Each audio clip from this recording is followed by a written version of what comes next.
Hello viewers. Figured today's what, October 5th, 2025. Today's the 5th. Look at my watch. It is Sunday the 5th, yes. About it's a little afternoon, and I have various things going on, and I just thought I would let you know what we have going on. So Eddie has been working on his 60s lawnmower here. It's 3.5 Briggs Stratton. You can kind of get an idea of what it came like. This was an eBay find. I talked about it in other videos. It's had maybe a month, if that. Probably about a month. He's tried to clean up the frame a bit. He replaced the points condenser yesterday. Helped him pop the flywheel off. So we need to order an ignition. The wire's kind of all messy on that, but really it's kind of coming along. Next would be the change of oil. Oil looks like it was overflowed. So what we want to do is try to just go through it and then see if we can get it to start. I think it should, unless there's something going on with the internals, and that would be another kind of thing here. So Eddie stepped away for a few hours this afternoon to go have lunch with his grandmother for her birthday. You can see the flywheel there. You see the tank. He pulled that off. He's trying to convince me to purchase a ultrasonic cleaner for the carburetor. It would get use, I got to tell you, but I'm trying to be a little smart with the funds, you know what I'm saying? Just no particular order. This is a 200i that was at the other house that showed up earlier today. And this one has been documented in videos. Basically, when I put it on high, I get this hum coming from the motor, so I gotta take it apart.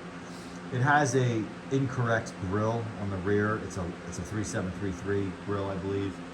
I had to make shift on there because the grill's totally disintegrated on this fan. The blades are okay.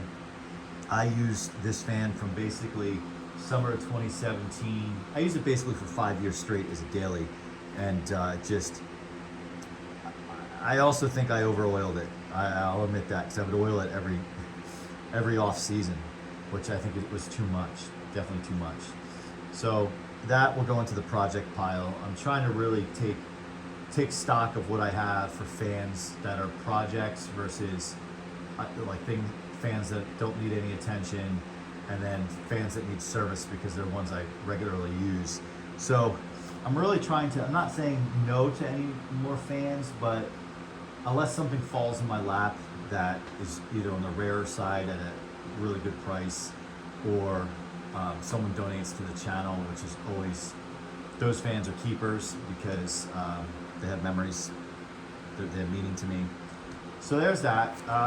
The other thing I gotta get buttoned up is the town car. So this morning I did a video on just detailing the interior, what I do. I don't like it in the sun, and I don't like doing any of that in the sun, but this property gets sun in the front much of the day. So I tried to really go at it this morning after I came back from exercising. So the floor mats will dry quickly, and I kind of have riffraff all over the place here. This random box came from the other location. It was a box I use for shipping fans, so I didn't want to toss, because as I'm going through everything, as I just talked about, I'm also looking at fans that I think other collectors might enjoy. And what I've talked about many times is if I don't know somebody who's interested in a particular fan, I'll put it on eBay for like $9.99 and let the market dictate what is paid for it. A lot of times it works out pretty well, and fans will settle in for like between 50 and 75, even if I list them at $9.99 plus shipping. Last time I did that, I didn't actually make out too well. I ended up selling a 3rd gen Lakewood P25 for $13.75. So sometimes you do okay, sometimes you don't. But again, I wasn't gonna list it for like $150 or something ridiculous and let the market. This is an ongoing video. By the time this video airs, this project could be done, maybe, we'll see. Depends on what order. So I stripped that fan down yesterday, cleaned the grills, cleaned the blades, cleaned the cabinet, cleaned the windings. They were caked. They're in a plastic bag right now. Everything's still wired. And what I did order is some clear Gorilla Glue for the outside of those guards, because they're pulling away from the trim is pulling away from the guard itself. So we repair that. And then I also ordered varnish, because I want to hit the windings with varnish, despite them looking well. But it'll be rare. It'll be, who knows when the next time I'll pull it apart like this, unless I have reason to. Because I tend to keep the fans really clean. Part of my servicing is I blow out the motor openings where the windings are and never let it build up. So if I don't let it build up, I don't have a reason to open this, especially since it has oil ports. So since we have it open, we'll oil the inside of the bearing and go through the oil ports. So that hopefully next weekend will get buttoned up and that video will get wrapped up and posted. You can see the blades up there.